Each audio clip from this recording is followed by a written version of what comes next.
반갑습니다. 3월 14일 주일 큐티 스케치 시간입니다. 오늘 본문은 마태복음 23장 1절로 12절까지의 말씀입니다. 오늘 본문은 이렇게 시작합니다. 이에 예수께서 무리와 제자들에게 말씀하여 이르시되 서기관들과 바리새인들이 모세의 자리에 앉았으니 그러므로 무엇이든지 그들이 말하는 바는 행하고 지키되 그들이 하는 행위는 본받지 말라. 그들은 말만 하고 행하지 아니하며 또 무거운 짐을 묶어 사람의 어깨에 지우되 자기는 이것을 한 손가락으로도 움직이려 하지 아니하며 그들의 모든 행위를 사람에게 보이고자 하나니 곧 그 경문띠를 넓게 하며 옷수를 길게 하고 잔치의 윗자리와 회당의 높은 자리와 시장에서 문안받는 것과 사람에게 랍비라 칭함을 받는 것을 좋아하느니라. 오늘 본문은 서기관들과 바리새인들을 꾸짖으시는 예수님의 모습 나오십니다. 직접 대고 꾸짖는 거예요.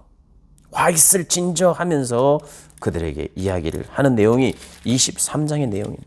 그래서 여기에는 7가지의 화, 7번 말씀하십니다. 화 있을 진저 살펴보도록 하겠습니다. 이들이 모세의 자리에 앉았대요. 모세의 자리. 모세의 자리, 높은 자리입니다. 모세의 자리, 성경을 해석하고 가르치는 권위 있는 자리입니다. 그런데 바리새인, 서기관들이 그 자리에 앉아있고 그 자리에 앉기를 원했어요. 여러분, 신앙을 가지고 있습니다. 그런데 그 신앙을 가지는 동기도 높은 자리에 앉고 싶었어. 내가 최종적인 해석자요, 나의 가르침을 받으라. 내가 높은 자이다. 그것을 동기 삼아 신앙생활을 할 수 있다는 거예요. 첫 번째. 그리고 어떤 이들은 신앙생활을 참 출발은 잘했어요. 참 하나님 기뻐하실 만한 동기를 가지고 시작을 했습니다. 그런데 그 동기가 변질될 수 있어요.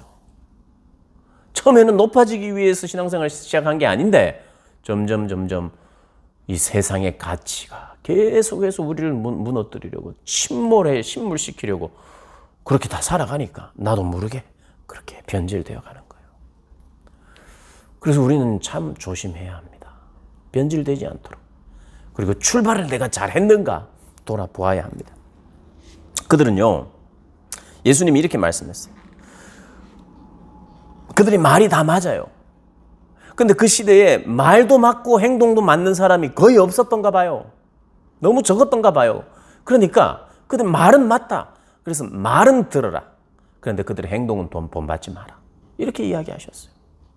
저 같은 사람이 정말 이 말씀을 깊이 새겨야 될 말씀입니다.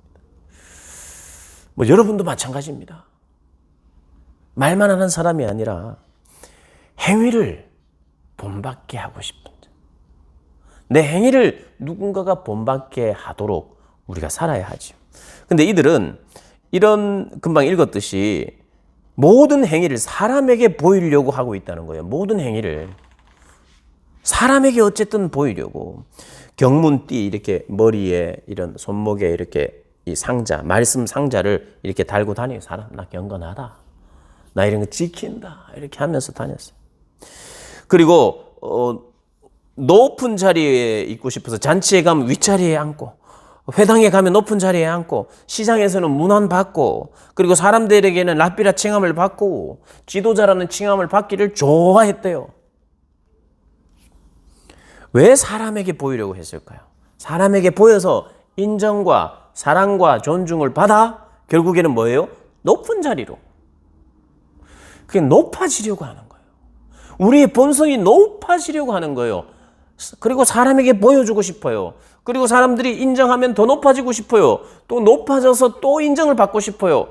그래서 죄인들의 인생을 오늘 본문을 가지고 요약해보면 사람에게 보여 높아지려고 사는 인생들이 되는 거예요. 사람들에게 보여주기를 좋아합니다. 낮아지고 싶어서? 아니요. 그들이 높은 자리에 있고 싶어서 행위를 보여주는 거예요. 그래서 보여주기를 좋아하는 사람은 나 자신을 한번 돌아봐야 돼요. 좀 안 보여주면서 이런 일을 나 할 수는 없는가?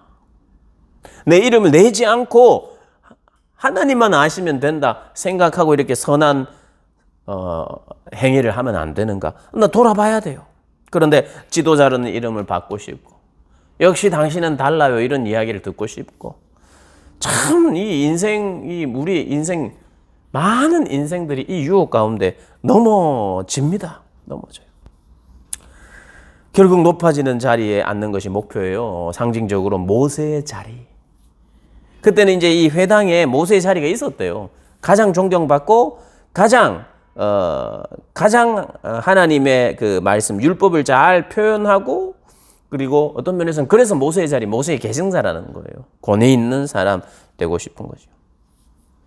그런데 이 성경이요, 계속해서 예수님 제자들에게도 이야기하고, 뭐 낮은 자, 하나님의 나라는 낮은 자의 나라다, 어린아이들의 나라다, 계속해서 이야기하고 있습니다. 자기를 낮추라 몇 번 나오는지 모르겠어요. 오늘 11절에 너희 중에 큰 자는 너희를 섬기는 자가 되어야 하고, 12절에 누구든지 자기를 높이는 자는 낮아지고 누구든지 자기를 낮추는 자는 높아지리라. 이걸 몇 번 이야기하는지 모릅니다. 핵심이에요. 핵심. 하나님 나라의 핵심. 이것이 없으면요, 섬길 수 없어요. 낮아짐이 없이는 섬길 수 없습니다. 낮아짐이 없이는 사랑할 수 없어요. 낮아짐이 없이는 용서할 수 없어요. 낮아짐이 없이는 다른 이들을 위하여 나를 내어주고 죽을 수 없어요. 우리 주님은 낮아지신 이유가 뭐예요? 높아지면 못하는 거예요. 높아지면 용서 못해요. 높아지면 사랑 못해요. 높아지기를 위해서만 노력하는 사람들은 사랑하지 못해요. 하나님 나라의 가장 가치로운 그 가치를 발휘할 수가 없어요. 자기만 사랑하고 자기 자신을 위해서만 사는 거예요. 온통 선행을 하는 것도 자기 자신을 위해서 하는 거예요. 신앙생활도 자기 자신을 위해서 하는 거예요. 남에게 보이려고. 이 얼마나 주님 보시기에 안타깝고 부끄러운 일인지 모르겠어요. 여러분, 낮아진다는 거, 진짜 낮아진다는 거. 진짜 낮아진다는 거. 낮아지지 않고는 그 자체가 이게 해결이 안 되면 내가 낮아진다는 게 뭔가, 낮아지는 척하는 게 아니라, 궁극적으로 결국에는 높아지기 위하여 낮아지는 척하는 게 아니라 진짜 낮은 거. 내가 사랑하고 용서하고 복을 흘려보내고 정말 하나님 나라의 백성처럼 살고 예수님처럼 살기 위해서는 낮아짐이 가장 큰 필수예요. 사랑도 낮아져야 가능합니다. 사랑을 내가 높아서 내가 나누어 주는 것만 사랑이라고 생각하면 오산입니다. 그건 교만일 수 있어요. 오히려 사랑은 섬기는 거예요. 내가 많은 것을 줬다고 해도 그게 낮아짐의 정신, 그를 높이는 정신으로 나누어 준 게 아니면 그것은 사랑이 아닙니다. 하나님 기뻐하지 않아요. 그래서 우리의 동기를 잘 살펴야 됩니다. 낮아짐의 영성을 가지고 있는가? 이게 하나님 나라의 가장 중요한 것이 맞는가? 가장 중요하니까 계속해서 이야기하고 있어요. 계속. 누구든지 자기를 높이는 자는 낮아지고 누구든지 자기를 낮추는 자는 높아지리라. 계속해서 말씀하시는 이 말씀을 또 듣고 또 들어야 돼요. 다시 돌아가서 듣고 하나님 나라의 성격이 무엇인지, 하나님 왜 그토록 어린 아이들의 것이다라고 말하는지 또 듣고 또 들어야 돼요. 그리고 자꾸 하루하루 살면서 내 삶의 동기를 찾아야, 발견해야 합니다. 낮아져야 합니다. 꼭 기억하시고 묵상하시고 낮아짐의 자리, 주님의 자리, 그 자리에 어쩌면 낮은 자리에 주님 계시니까 낮아져야 주님 만날 수 있을 거예요. 낮아져서 주님 만나시는 복된 여러분들 되시기를 주님의 이름으로 축복합니다.